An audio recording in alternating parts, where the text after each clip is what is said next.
presenting. It's very stressful. Yeah. Hello, everyone. We are live. Thank you so much for joining. Thank you to the Rubberband community. Thank you to everyone that's joined via LinkedIn. We were just laughing. Simon is on his way. He's having some technical issues, but I am adding him right now. Simon is here. Today's a really important one, and really appreciate everyone that's registered today. I think there's well over 100 people joining us. Today, we really wanted to talk about I guess the valuable role that a talent and recruitment team can play during an economic downturn. Now, there's been a lot of conversation within the Rubberband group. There's been a lot of conversation on LinkedIn. We're hearing a lot of stories around redundancies happening at the moment, and we thought this was a really important time to bring the community together to have a conversation. So, like with all of our Q&A roundtables, please do post your comments into the chat box. We will address as many questions as we can. But yeah, here to have a conversation. And I'm absolutely delighted to be joined by three very well-known, very well-respected industry professionals. So thank you so much for joining us today. We have Emma Mehaffey, we have Sandy Hutchison, and we have the only a few seconds late Simon. So, I know, naughty. But welcome. So what we'll do firstly, we'll go around the room and for those who haven't met Emma, Sandy or Simon, to do an intro and tell us all a little bit about their businesses and who they are. So I'll start with you, Emma. Well, welcome and thank you for joining us today. Thanks, Edan. Nice to be here. So I'm Emma Mehaffey. I'm the founder of Emjoy. Emjoy is a culture business where we're helping people love where they work. I founded Emjoy, will be 2 years in March, actually, next year. Oh, wow. But it was off the back of a very long tenure at Virgin Australia. So I was the former GM of culture and employee experience. Had an extraordinary career there, and obviously got to really work in the space. I looked after talent acquisition, but also engagement and all things sort of purpose and people.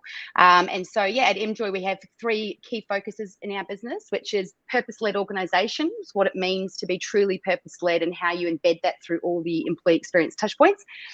We do a lot around leadership and leadership coaching.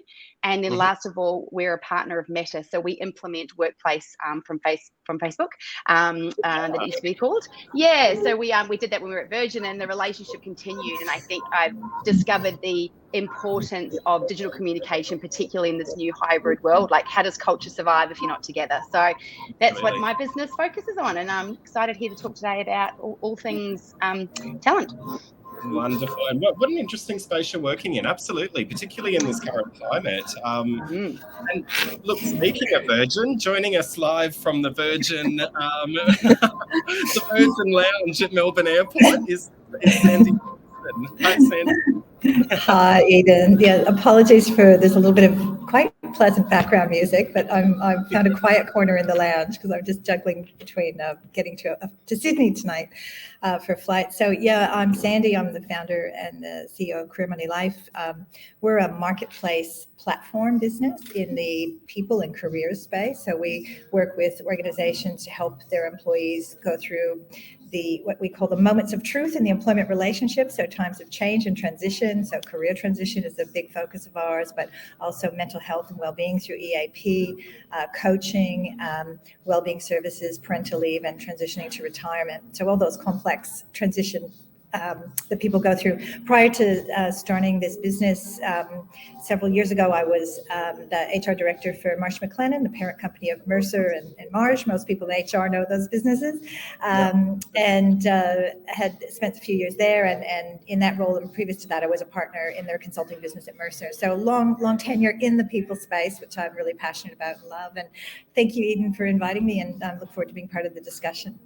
Oh, no, thank you for joining us. We're so lucky to have you, Sandy. Thank you. And last but not least, we have Simon McSorley. Hello, Simon. Hey, buddy. Thank you for having me. Emma, Sandy, lovely to meet you as well. I think it's the first time we've actually met. I usually am last, and I usually am least, so it makes a nice change this time. I'm owner and founder of Crew. We're a talent consultancy for technology companies, and I guess we have sort of three core streams of work and services that we deliver. The actual recruiting part, the majority of that is our teams on site working with technology companies, helping them do the actual hiring. Sort of, we call it a micro RPO. It's a posh name that somebody else came up with, and we sort of stole it. We do some talent ops consulting, so really trying to understand how TA teams operate, what's working well for them, what's not working so well. Look at the opinions of their stakeholders, the candidates they hire, and the actual recruiters, and draw some research from all those sort of different perspectives, and make some recommendations and some things that they might want to think about. And then recruiter enablement is probably our third offering.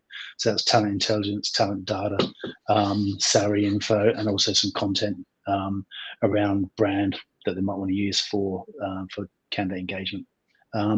We are nearly 5 years old.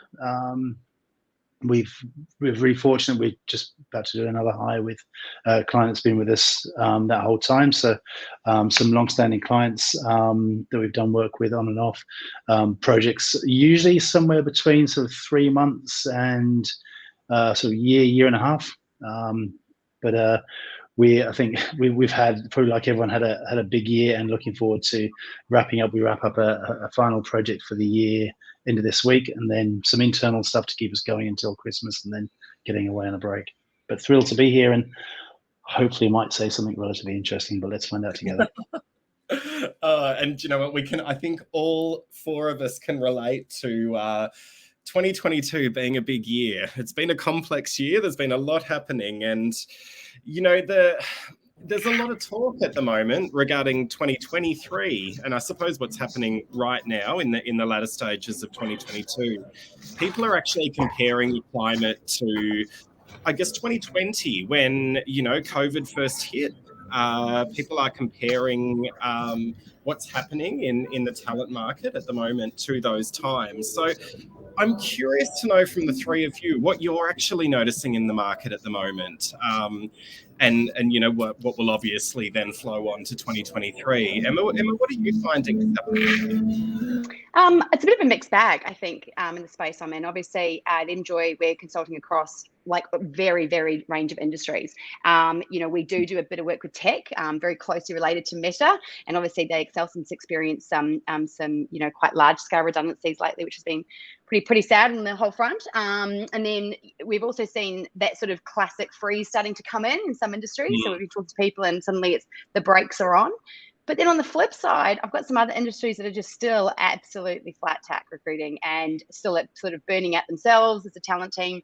And then particularly healthcare is probably one space I'm working in at the moment where they're just struggling to get the right people. So struggling to get the skill set that they need, or just the volume. So huge mixed bag from my front. I can't say for me it doesn't feel exactly the same, because I said that was sort of felt very widespread. This feels a bit sort of industry specific at the moment. Yeah. Yeah. And yeah, I tend to agree. And Simon, I might go to you. How are you finding the technology market specifically in the area you specialize, with Emma saying it's a bit of a mixed bag depending on industry? What's happening in the market in technology? Yeah, I mean, look, I think there's been some local businesses this year who've faced some scaling back and the hiring freeze that Emma mentions. I think that there's a bit of a lag and a bit of hangover from some of the stuff that's happening in the States predominantly. Some of the larger tech businesses in Australia trade heavily in the States, so I think they sort of see perhaps slight downturn in signups. I think their cash position has probably changed slightly as well, so they're getting hammered by an exchange rate. But again, to Emma's point, we see that, and then we know there's other businesses that are just absolutely going for it. We're about to wrap up a sort of 3-month piece of work with an Aussie tech company, and I've just literally come off a call. We might have done 25 hires in 3 months for them. So they're absolutely going hell for leather. I think the overarching thing is that everyone seems to be tired. Everyone I speak to just goes, geez, like, it's been an emotionally draining year. We're tired, getting a bit cranky towards the end of the year, just want to get away on leave. So I'm not cranky, I promise. So I think there's that. I think emotionally, we've come off the rush of COVID. We think, right, we're now settling into this is how life's going to be, and now we're dealing with this again. So I think emotionally a bit draining. But that being said, I think it's a sort of testament to human spirit, isn't it? You just keep going, you just keep plowing through, and to use a sports analogy, you find a way to keep going. Yeah, and absolutely, Simon. And Sandy, I mean, your platform and your business really specialises in all of those touch points that Emma and Simon highlighted. What are you finding? Are you finding it industry specific, or are you finding trends across the board? What are you noticing in the market at the moment? I'm noticing that it's a really strange market, really. It's, I think if we sort of go back before COVID and into 2019, all the talk then was around the future of work and upskilling and reskilling and the need for so many businesses to digitize and transform. And COVID accelerated some of that, but it also deferred a lot of that sort of wide scale organizational restructures that need to occur. And I think what's happening in the market now is the economic conditions are turning. I think the talent issues are complex because people are looking to transform their businesses. So like a Ford is, moving out of combustion engines into electric engines. So they need engineers, but they need different skills. And so I think underpinning it all is this need for skills, but we've got the wrong skills in our business, whether we don't have the tech skills, the digital skills, or the right type of skills for the kind of business we need to build going forward. So I see there's just a lot of this weird shifting where on the one hand, we're recruiting, we're doing all the strategic stuff about retention, but at the same time, we're still needing to make redundancies. So it is a very difficult market for people in the talent space. And it's also a very complex market to manage with those employees because it's, the messaging is so confusing for people, but it does seem a lot of it is I think particularly driven in the tech sector out of what's happened in the US. And, I think that's then led to all the, consulting firms and corporates that rely on the tech sector to go, well, if they're cutting, we better start looking and freezing. And, there was a study from PwC, I think a few months back that was saying that, something like 55% of companies in that group we're going to start cutting costs, and that means cutting heads. So it's an interesting time, very complicated.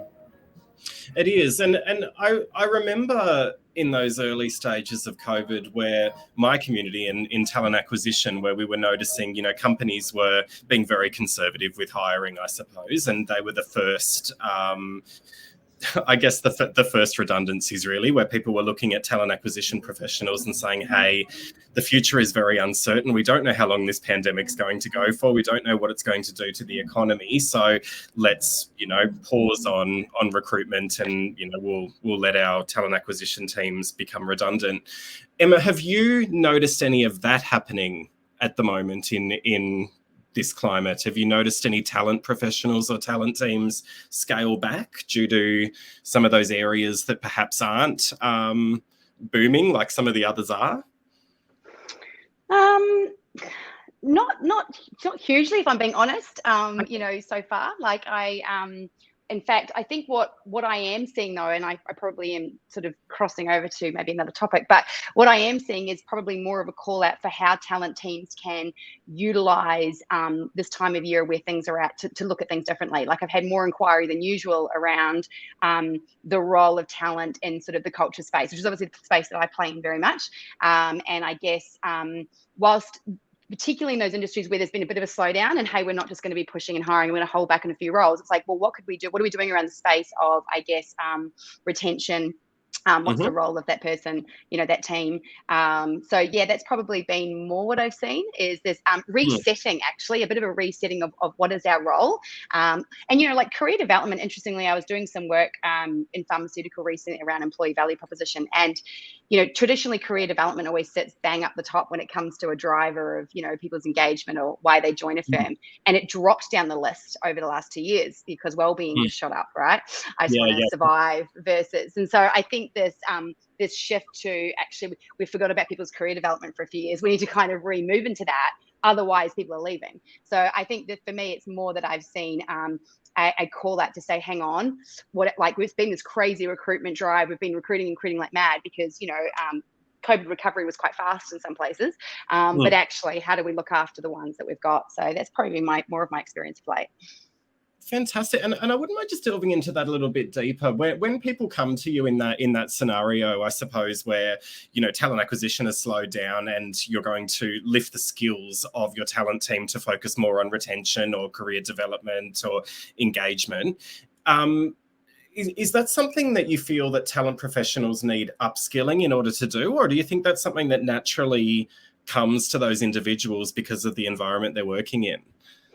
Yeah, great question. I mean, look, for me, when I was at Virgin and I ran employee experience, recruitment sat in that. Like, to me, and if anything, I feel it's about the talent function and recruiters reminding themselves of how critical they are in that employee experience piece. Like, when you go to join a company, that first moment that you get is with that team. So the whole experience, your whole perception of that organization is going to sort of live and die by the interaction that you have and the experience that you have in that journey. So I think that innately, if you're in this space, you care about people, right? Which is at the core of it all, right? It's bringing that joy to people. And so I think it's about reconnecting perhaps with the really critical role that you play in helping people understand the purpose of an organization. I've heard a few teams I've worked with say, oh, that's not really my space. Like, I don't work in the purpose or culture space. It's like, yeah, absolutely do. Because you're sort of selling that dream from the get-go. And if people are buying it from that moment, their chances of staying on, and more so the productivity levels, right, of constantly being in an organization that lives and breathes that purpose and values will start with the recruitment team and that touch and that moment that you have with them. And then ongoing, when I was at Virgin as well, like my recruitment team switched, and we'll talk about it a bit later, but very quickly to that sort of, that absolute rock for people from a career perspective of what do I do. So I think it is innately in people. I just think it's a lovely opportunity if there is a bit of downtime or there is a bit of a breather to reconnect with how important your role is in getting people excited about joining that organization. Absolutely. I agree 100%. And Sandy, one for you, I suppose we just focus there really on, teams that are retaining talent. What about maybe organizations that are having to downsize? And like I said, in the early days of COVID, the initial reaction was, we're not going to be hiring, so we'll let our talent acquisition team, go. They got those early redundancies. If an organization is going through, I suppose, a downturn, or there are, redundancies, what role could the talent team play in those kind of organizations? Yeah, look, I think there's a real opportunity because, the talent team are people that live and breathe the recruitment market. So they're a fantastic internal resource for people that are being impacted, and being able to sort of step up and play a role in helping manage that process, help inform people about opportunities, help people build, their skills and their confidence in terms of stepping into that job market, But I think most critically, when Emma talked about that first point of contact, often, it's the last point of contact that someone has with the organization that is the one that sticks with them and stays with them the longest. So if that is somebody who's on brand and respectful and compassionate and treats them with dignity on their way out, that lasts a lifetime. And people absolutely, I hear it all the time, when they're made redundant, they remember who tells them, they remember how they told them, and they remember how they feel at that moment. And that sticks with them for life. And so, playing a role in that and putting up their hand to say, can we help in this space because we get this, can be really impactful. But it's also to their advantage over the long term, because if you have people leaving as negative detractors that are jumping right onto Glassdoor to slam your company, when you're back to recruiting again, that's not going to help you. And the people that are going to be most impacted are the TA people who are going to be having to answer questions from candidates saying, I just read this really bad review about you guys on Glassdoor. Is that really? And then you're on the back foot and defensive. So there's certainly a kind of company interest and a self-interest for TA. But I think, more importantly, managing the well-being and being respectful on that exit and being true to your brand values right through to that last interaction is a role they can play. And, I think are uniquely positioned to do that. And we're, what would you describe as best practice in that space? If you're having to have those kind of conversations, what should you avoid, or how do you actually, I mean, it's intimidating for a talent team, right? If they haven't done it in the past to, step into those conversations where they're normally in the conversations of, giving people employment. This is on the other side. What advice would you give them? Look, a lot of people, we do training with teams to help prepare managers, and people often say, oh, I felt really sick in my stomach the night before, and I said, that's good. And if you'd stop feeling that way, then just stop doing this, because you need to feel that person's pain. But what you don't need to do is make it your pain and sometimes people get in there and they start saying, I feel so bad about this, and they make it all about them. It is not about them. It's all about the person they're talking to, and it needs to be respectful, but it needs to be compassionate. But you need to sort of get through the information, but it's not about how you feel about it. It's all about that person, and that's so critical, that you're comfortable with what you're saying. Usually there's a clear script, but that you can deliver the messages in a way that feels authentic. And having a bit of practice, doing a bit of training first, particularly if it's a large scale one, it is really critical to get that right. And it is very different, because usually you're providing the good news, right? You got the job. So it is the other side of the coin, but equally important. I think that's really amazing advice, Sandy, because I know just natural instinct and human nature that I would, go into those conversations feeling terrible and having that reaction of saying, I'm so sorry, I feel terrible about this. So, and you're absolutely right. It's not about me, and it's they not don't about care. Yeah, and it's one of those things. I think practicing that is really important, and actually trying to get out of your own head and your own emotions before you go into that conversation is really important. Absolutely. Yeah. Because we're empathetic by nature, and we do feel their emotion, and it's hard not to say I feel terrible for you. I think that's great advice. Simon, in terms of the page for Mr. Matthew Riley. Sandy's getting paged. No. I love it. Simon, one thing I really love about Crew and some of the content that you've shared over the years, and as you know, I'm a huge fan of the work that you do, but there's one that springs to mind in terms of the value talent teams can bring besides day-to-day recruitment. And I remember you shared this complex diagram that was like this big spider web of all these different touch points of what talent teams actually do for an organization. So if an organization has decided, yep, it's a hiring freeze, or they've decided we're going to be conservative with hiring and just hire replacements so we won't have a big volume, what else do recruiters do? What else do talent teams actually do? Now, I don't want you to tell me the entire diagram, because that would take up the next 30 minutes, but give us a few examples of where you think talent teams could be playing at the moment and the value they could bring. Yeah, I mean, and I can share that diagram afterwards. I'll figure out how to put it in the chat, or if anybody wants a copy, they can just ping me directly. I mean, there's so many things that a talent team could do right now if volume of hires are dropping off. I think looking internally, operationally, I think most of the good quality talent teams that we're lucky enough to work with sort of have a board, like even a spreadsheet somewhere of all those little things internally that are really giving them the irrits, whether it's ATS, getting that tidied up, getting the candidates tidied up in their lists, whether it's getting hiring managers using an ATS properly. These constant things where some teams will use the ATS properly and they're putting their notes in against candidates and everything's running like a dream, and then other teams always go rogue for some reason, never seem to. So I think some of those sorts of things. I absolutely agree with Emma and Sani as well. I think some of the stuff around candidate experience, so post offer, so how are they getting onboarded?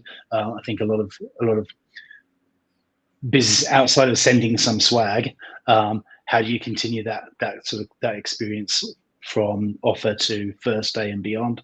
I think coaching and some training with hiring managers around how to do that is probably a really good place to stay as well. But then I also think about things like future planning. So if we know that in the next year, 50% of our hires are most likely going to be software engineers, is 50% of our content that we're getting out to candidates next year focus on software engineering. How are we talking directly to those communities that we know we're going to be trying to engage to attract people?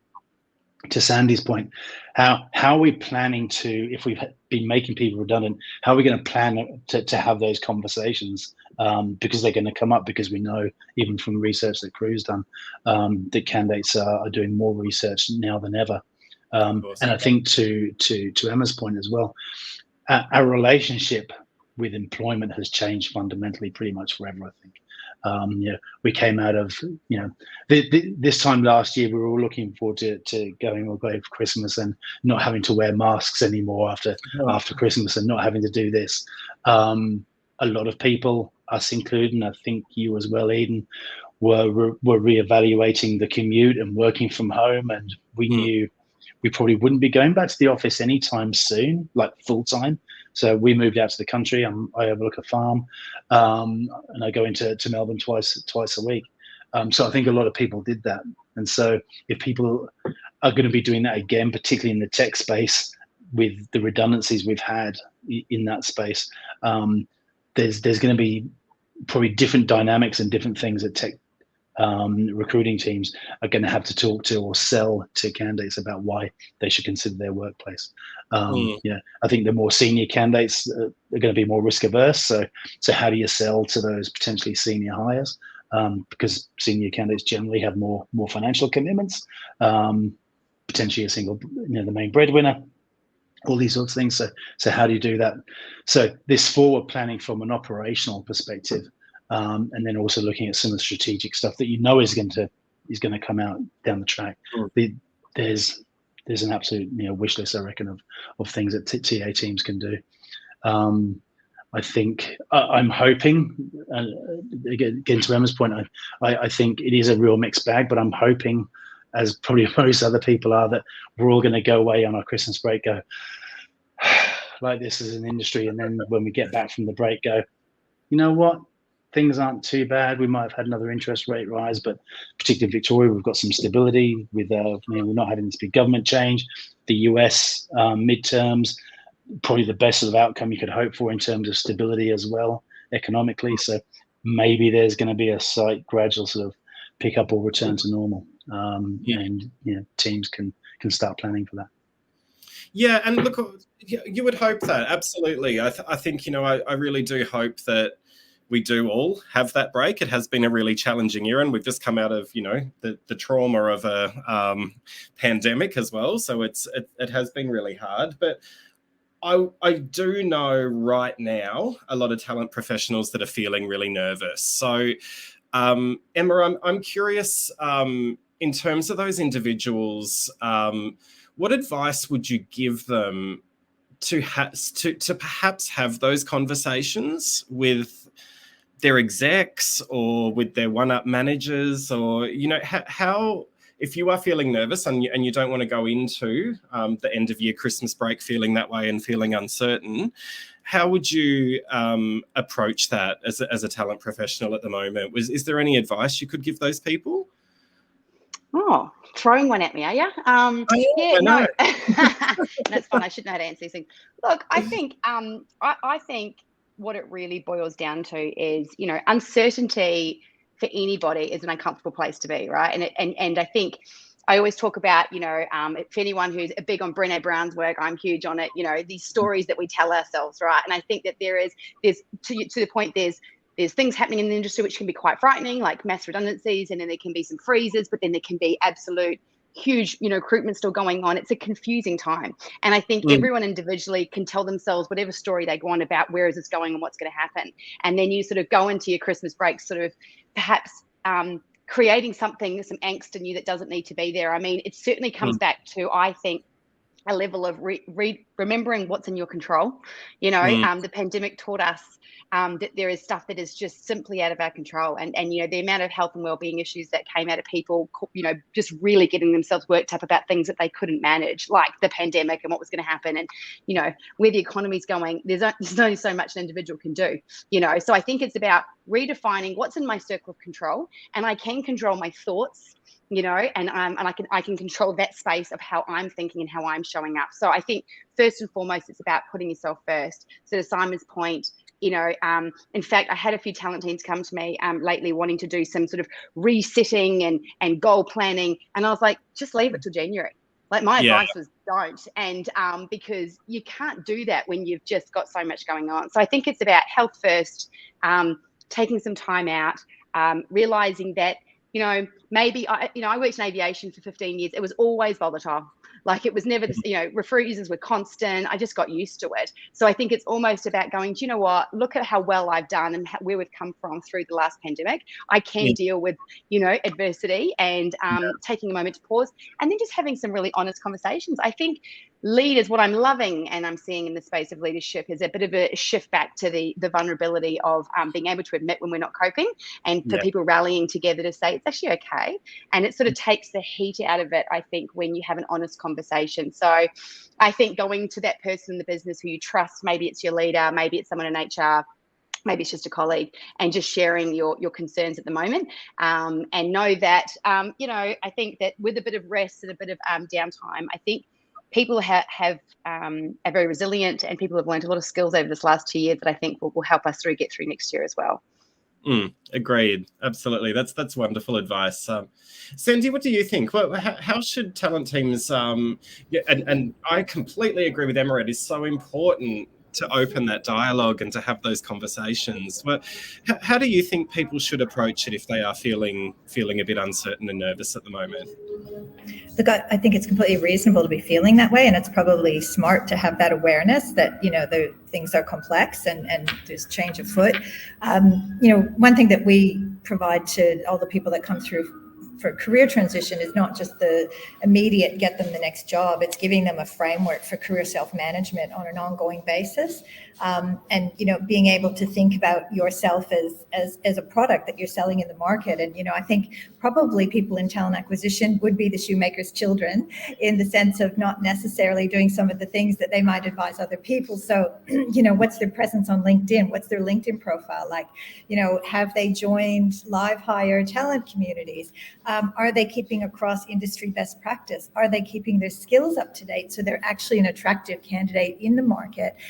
Are they looking internally? Are there projects that they could get involved in? If they know their talent acquisition is going to be down, what else is happening in HR that might be strategic, or even outside of the function in the business where, their skills could be applied in a different context? So it's, obviously detailed systems experience and technology and good at working with people. So how do I take my skill set, transition it into another part of the business, maybe just on a project basis, but find ways to be useful, find ways to add value, go to your organization with options and solutions, would be the best way to protect yourself. But also, I think that idea of talking to people and having some mentors in the business, be quite deliberate and strategic about your career networking. Make sure you've got people that are going to be on your side and advocating for you in the business would be my advice. And that's not just TA, that's everyone in terms of managing their careers. Yeah, absolutely. And 100% agree. It's really funny. It reminds me of when we had our bounce event in October, Jackie Gates from, she's one of the directors of HR at the REA Group. And she was talking about when talent acquisition people reach out to her in HR and say, I would love an opportunity to get involved in whatever it might be, HR advisory or reward and REM or whatever they want to learn and upskill, like how welcoming HR leaders are of that. So I think it's really great advice to, if you're not busy in recruitment or you're noticing things slowing down, to explore those other areas of HR that aren't necessarily traditionally within a recruitment function, and put your hand up, because you're going to learn, it's going to help your career grow, but you're also going to have that valuable experience that will give you some certainty that you've got something else to focus on. So I think that's really, really great advice. Yeah, no, Yeah. it also it broadens out your skill set in terms of the market. So, if you've got internally is where you're more likely to get those opportunities outside of your core skill set, because externally they're less likely to hire you into a role, as you guys all know that. So, if you've been in an organization for a while, take advantage of that, where they will give you a go at trying things. And then that adds to the skill set, so you're more marketable. So if you can't get into talent acquisition right now, maybe there's some adjacencies that you could work in. 100%. No, I absolutely love that advice. Simon, so I'm going to ask you the $1 million question, I suppose, in terms of the technology sector. So we've seen what's happened in the US. We've seen, Elon Musk, the gift that keeps on giving. And, we're seeing all the flow on from, technology downscaling in the US. We're seeing some of that locally as well. What do you think is going to happen in terms of the technology sector next year? Do you see a recovery? Do you see a change? Do you see things plateauing? What's going to happen? What's your prediction? Yeah, before I do, I just wanted to echo Sandy's comment, which I thought was brilliant. And I think our careers are ours to own, right? There are responsibility. You take charge and you control. To Emma's point, you control the things that you can control. So I think that's just absolutely brilliant advice. Look, I think I keep getting people talking about, and for the life of me now, it's gone, the alternative to Twitter, the other social network that there's a waiting list for life. It'll come to me as we speak. I think that I think there'll be probably more investment in things like optimization. So I think on a B2B level, nice to have projects probably aren't going to be getting funded, or nice to have purchases aren't going to get funded. I think projects that are optimizing and improving systems that have already got. So businesses looking internally at some, I don't like the word transformation, but how can we get more efficient with something? I think more automation. I think the rise of AI-based products over the last few years will just keep going. I think we'll see some more of that. I think there'll be a general slight slowing down across the board. We're in interesting beast, not just technology, but we like to convince ourselves that there's a big problem looming, or that something's coming, and then it sort of becomes reality. I remember 2 months ago seeing on TV economists predicting that we might be moving towards a recession at Christmas, and then everybody starts going, oh my God, there might be a recession, and everybody starts reacting to it, and guess what? You start moving towards a recession. So we like to self-fulfill these things. We're our own biggest enemies. But I think, as I said, internal corporate sort of based projects that are around optimization and efficiency will get funded. The nice to have things won't. I think anything that touches a customer and efficiency around a customer will absolutely be getting funded. Trying to keep customer share of wallet, those sorts of things, customer experience, customer engagement, those things will get funded. I think from a workplace perspective, I love the work that Emma's doing, and I think some of those businesses who are in that workforce management space, we'll see some opportunity. There's another business who do a lot of work with Canva again, for the life of me. I can't remember their name, but I think they're Sydney based, around some workplace experience.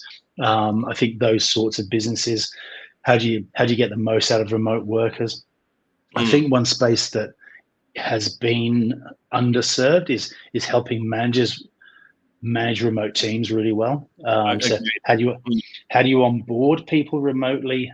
How do you have your first performance review with someone you've never met, and that performance might not be going where it needs to go? How do you lead with empathy and manage with empathy and a bit of kindness better?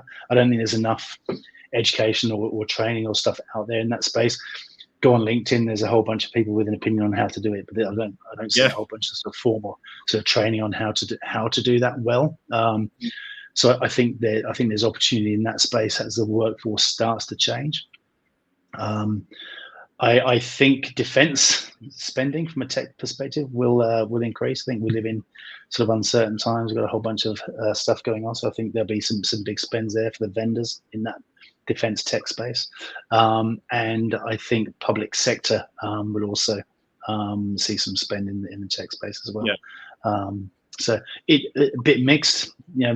Somebody else could have their own opinions, and we'd probably both be right in some cases and both wrong in some. I think it's just like the business world in general. It's a bit unpredictable. The tech space has just been in the spotlight a bit more because we've got some interesting cats in Elon and Mark. Yeah. I had Mark Zuckerberg doing jiu-jitsu on my Facebook feed yesterday. You knew. It's a strange world we're in. It is, absolutely. Now, just noticing the time, and I really wanted to talk through this, and this one's for both Emma and Sandy, I suppose. During, we've talked about 2020 a lot, and during that really difficult and complex time, particularly in the aviation industry, I understand that you both partnered together, and it's a partnership that really has been described as best practice when you're going through something like what aviation went through at the time. So I'm really keen to hear about that partnership. I'm really keen to hear about that experience. And I suppose some of the key lessons that our community can learn from that experience you had together. So maybe, Emma, do you want to kick off and tell us a little bit about what yes, flashing back. What a time. Look, like everyone was obviously that whole time was tough for everybody, but it was an interesting space in aviation. And, I remember still just so clearly to this day in March of 2020, getting ready to put my cabin crew school on from Monday. And then that same Monday they were due to start, we had to quickly call them all and say, you're not starting, which partially is like, and that in itself was just a lot for my team to have to go make all those phone calls. When you get a call to say you're a cabin crew team member, it's a dream for a lot of these people. And so that was, a very emotional set of about, 100 phone calls we had to make. And it went from that within a matter of weeks. We went into administration in April. So not only then did we have to, so we stood down 8,000 people of a 10,000 workforce in a very, very short space of time. And, my team went from hiring, I had a team of 15 in talent, to instantaneously their jobs changed to helping people get jobs outside of Virgin very, very quickly. And now, so that whole shift itself was humongous. I had met Sandy a number of years earlier. And, I've always been very open with this, my experience with outplacement in the traditionally just didn't sit well with me because I felt that people, the emotions that come with that whole experience is one in which just getting another job isn't always just the thing that you need. Lots of other things. And Sandy, to me was one of the first. And I love what they were doing in Career Money Life, where they thought about actually it's about personal choice. It's about allowing you to sort of work out, well, what do I need in that moment? So it was no hesitation for me to contact Sandy and let her know what was going on at Virgin and that we had a big journey ahead of us. I think the big thing for me that was happening at Virgin at the time, and look, we had an incredible CEO and we had a great senior leadership team who were all very on board with this, which was we sat down and the meeting that we had, which I don't know if everyone else does, but this is what I would put down to what made us a bit different, was how do we want everyone to feel during this experience? Like, what do we want them to walk away and say? That was how I felt from every single bit of it. And we were doing a lot around purpose at the time. So how did we want the values to come to life and those touch points that we were doing? What do we want them to feel? What might their emotions be? So we mapped out our experience, right? That was kind of the driver. What's the experience? And then the processes came after that. But the absolute first bit was about feeling and about emotion.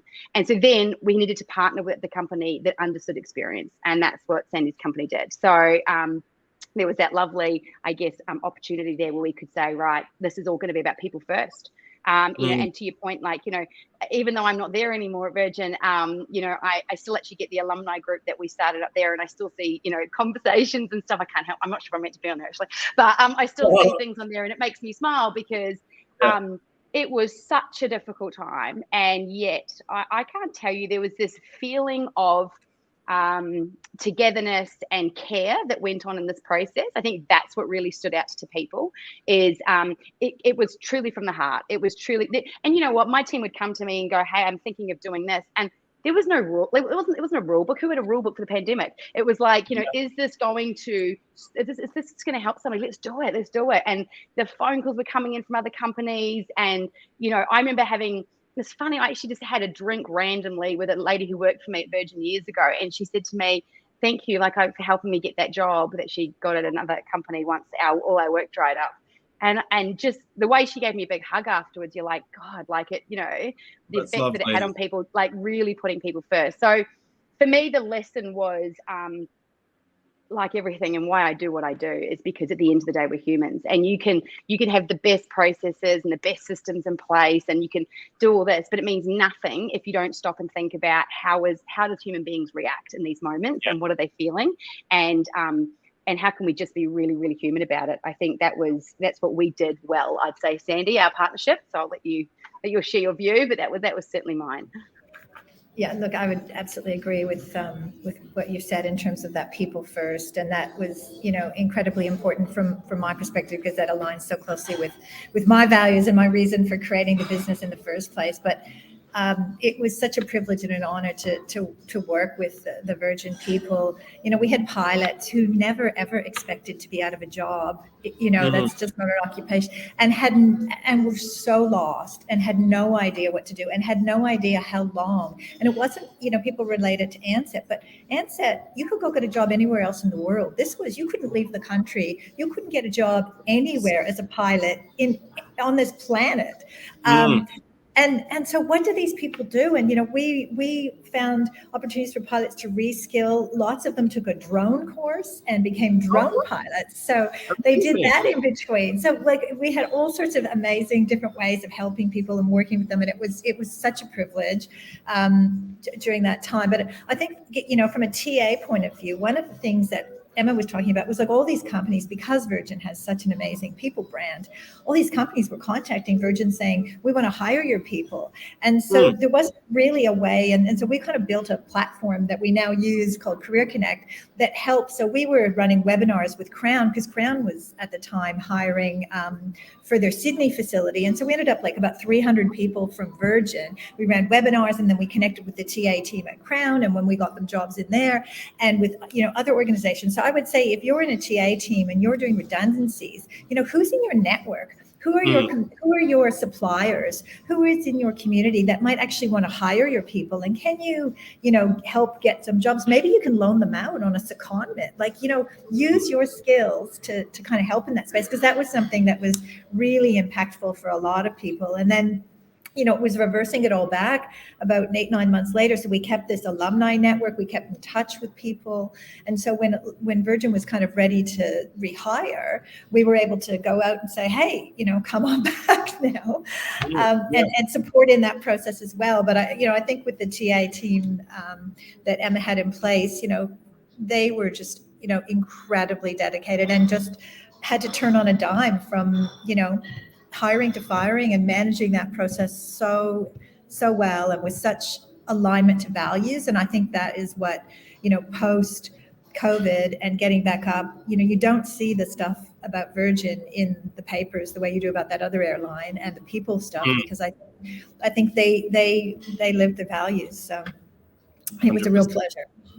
Well, that's just wonderful. I absolutely love it. And, those who know me know that I always talk about values first. And everything that you're doing, values should be in the forefront. And you see the results and you see the success that naturally comes if you follow your values. So I think that's wonderful. Now, I'm mindful of the time. I know you've got to get on a plane in a minute, Sandy. So I'll just do a quick thank you to each of you. This has been a really wonderful conversation, and I hope everyone out there has enjoyed it. I'll just do a quick around the table, though, Simon. For anyone out there, how can they reach out to you? What can they reach out to you for? How can they get in contact? Give us a little bit of a quick spiel, and I'll drop this into the chat box after as well. Yeah, I'm probably the easiest person on LinkedIn and the internet to find, purposely. Simon at wearecrew.io. Emails are all over my LinkedIn and our Twitter, and our site has, you can just book us directly through our site. Hiring one people, hiring lots of people. We can help you with looking for efficiency in the way that your teams are operating, can help you with that. We're halfway through rolling out some hiring manager interview training for 25 hiring managers for a client. They've had some interesting stuff around. They're getting plenty of people into their funnel. They've got a whole bunch of hiring next year, but they've been losing people through the funnel. They've identified that some of the hiring managers probably need to get better at interview training. So we're halfway through rolling out a course for them, which has actually been really, really good fun. And we've had some really lovely feedback. So anything around operations, anything around hiring, we can help with. Fantastic. And Emma, yourself, how can people get in touch with you, and what can they get in touch with you about? Oh, it's just for a chat, really, if you like. But otherwise, so if you, Emjoy is on Instagram and on LinkedIn, as well as my own personal account. I actually just launched a podcast last week for Emjoy called Brave Always, which is one of my company values. And it's really about, and it's interesting, so I'm still got some episodes to record this year. So it's really about, and it could be good for TA actually, is those questions that you want to ask that maybe you just don't get to ask at work, or things that are challenging you. And so we just talk about those brave topics on air. So feel free to submit some questions. But look, in terms of myself, I, having had a talent team, I know the impact that team can have. For me, it's about organizations that really want to put culture at the heart. And maybe sometimes that's teams, sometimes you can't wait for your CEO to say, hey, talent, culture's top of the list. Sometimes what I'm loving is just really passionate leaders in different areas going, well, I want to focus on my area, and I want to make sure that my team, and talent's actually quite a frequent one that I get, is operating the best way. So how do we reconnect with who we are, why we do our job, why do we love our job, and what's the role we can play? So resetting that in a sort of, I guess, fun, energetic way. And then obviously, I'm a leadership coach, so I do a lot of leadership coaching. So anyone who's wanting to look at, you talked a lot about empathy, it's a big one, and things like that, empathy and that kind of empathetic human-led leadership. So, and of course, workplace. So if you're not communicating digitally, get in touch around that. But just thank you for having me. It's always good to see such lovely faces. Oh, no, amazing. You're doing such incredible work. So thank you so much for joining us, Emma. Wonderful. Cool. And Sandy, you know how much of a fan I am of you and Career Money Life. But Mutual Admiration Club. Thank you. Yeah, so you can reach me at careermoneylife.com and our website, our LinkedIn, all of those channels. We post a lot of content about things related to careers and jobs. If you're at all considering or part of discussions internally about redundancy, please reach out. We'd love to have a talk to you about our career transition approach.